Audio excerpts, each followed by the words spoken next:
Hi friends, ಎಲ್ಲರಿಗೂ ನಮಸ್ಕಾರ. ಇವತ್ತಿನ ರೆಸಿಪಿ ಬಂದು ಚುರುಮುರಿ ಮಂಡಕ್ಕಿ.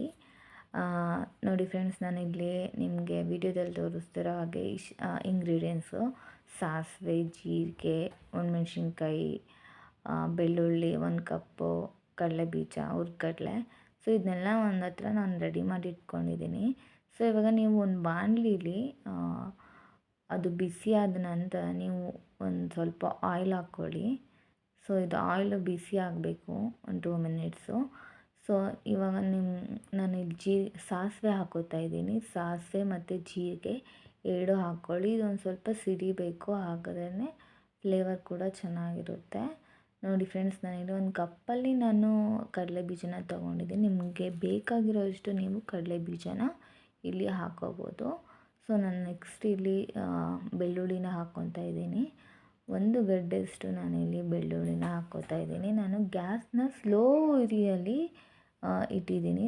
ನೀವು ಮೀಡಿಯಮ್ ಫ್ಲೇಮಲ್ಲಿ ನೀವು ಗ್ಯಾಸ್ನ ಪ್ಲೇಸ್ ಮಾಡೋದ್ರಿಂದ ಸೊ ನೀಟಾಗಿ ಫ್ರೈ ಆಗುತ್ತೆ ಮತ್ತು ಸೀದು ಹೋಗಲ್ಲ. ಸೊ ಟೇಸ್ಟ್ ಕೂಡ ಚೆನ್ನಾಗಿರುತ್ತೆ. ನಾನು ಇಲ್ಲಿ 1 ಕಪ್ಪು ಹುರ್ಗಡ್ಲೆನೂ ಹಾಕ್ಕೊಂಡಿದ್ದೀನಿ ಮತ್ತು ಇಲ್ಲಿ ಕರಿಬೇವು ಹಾಕ್ಕೊಂಡಿದ್ದೀನಿ. ನಾನು ಕರಿಬೇವು ಒಂದು ಸ್ವಲ್ಪ ಜಾಸ್ತಿ ಹಾಕ್ಕೊಂಡಿದ್ದೀನಿ. ಫ್ಲೇವರ್ ಕೂಡ ಚೆನ್ನಾಗಿರುತ್ತೆ ಮತ್ತು ಘಮ ಕೂಡ ಚೆನ್ನಾಗಿರುತ್ತೆ ಇಲ್ಲಿ. ಸೊ ನೀಟಾಗಿ ಇದನ್ನೆಲ್ಲನೂ ಮಿಕ್ಸ್ ಮಾಡ್ಕೊಳ್ಳಿ. ಸೊ ನೆಕ್ಸ್ಟ್ ನಾನಿಲ್ಲಿ 1-2 ಬ್ಯಾಡಗೆ ಮೆಣಸಿನ್ಕಾಯಿ ಹಾಕ್ಕೊಂಡಿದ್ದೀನಿ. ಇದು ಆಪ್ಷನಲ್ಲು, ನೀವು ಹಾಕ್ಕೊಳ್ಬೋದು, ಹಾಕ್ಕೊಳ್ದೇ ಇರ್ಬೋದು. ನಾನಿಲ್ಲಿ ಹಾಕಿದ್ದೀನಿ, ಟೇಸ್ಟು ಕೂಡ ಮತ್ತು ಫ್ಲೇವರ್ ಚೆನ್ನಾಗಿರುತ್ತೆ ಅಂತ. ಇದು ನಿಮ್ಮದು ಆಪ್ಷನ್. ಸೊ ನೀಟಾಗಿ ಇಲ್ಲಿ ನೋಡಿ, ನೆಕ್ಸ್ಟು ನಾನು ಅರಿಶಿನ ಹಾಕ್ಕೋತಾ ಇದ್ದೀನಿ. ಇದು ಅಷ್ಟೇ, ನೀವು ಒಂದು ಸ್ವಲ್ಪ ಅರಿಶಿನ ಹಾಕ್ಬೋದು. ನಾನಿಲ್ಲಿ 2 ಟೇಬಲ್ ಸ್ಪೂನ್ ಖಾರದ ಪುಡಿ ತೊಗೊಂಡಿದ್ದೀನಿ.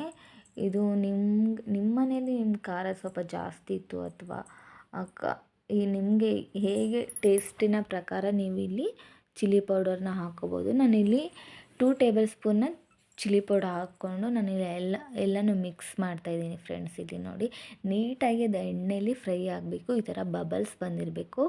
ಸೊ ಹಾಗಾಗಿ ಅದು ನೀಟಾಗಿ ಫ್ರೈ ಆಗಿರುತ್ತೆ. ನಾನು ಇದಕ್ಕೆ ರುಚಿಗೆ ತಕ್ಕಷ್ಟು ಉಪ್ಪು ಹಾಕ್ಕೊಂಡಿದ್ದೀನಿ, ಲೈಕ್ 1 ಟೇಬಲ್ ಸ್ಪೂನಷ್ಟು. ನೀವು ಕೂಡ ಹಾಗೆ ಹಾಕ್ಕೋಬೋದು. ಇವಾಗ ನೋಡಿ, ನಾನು ಎಲ್ಲನೂ ಒಂದು ಸತಿ ಮಿಕ್ಸ್ ಮಾಡಿದ್ದೀನಿ ಲಾಸ್ಟಲ್ಲಿ. ಈಗಲೂ ಕೂಡ ನೀವು ಗ್ಯಾಸ್ನ ಮೀಡಿಯಮ್ ಫ್ಲೇಮಲ್ಲೇ ಇಟ್ಕೊಳ್ಳಿ. ಏಕೆಂದರೆ ಇವಾಗ ನೀವು ನೆಕ್ಸ್ಟು ಇದಕ್ಕೆ ಕಡಲೆಪುರಿನ ಹಾಕ್ತೀರಾ. ಸೊ ಅದು ನೀಟಾಗಿ ಫ್ರೈ ಆಗುತ್ತೆ ಮತ್ತು ಕ್ರಿಸ್ಪಿಯಾಗೂ ಬರುತ್ತೆ ಲಾಸ್ಟಲ್ಲಿ ನೀವು ತಿನ್ನೋವಾಗ.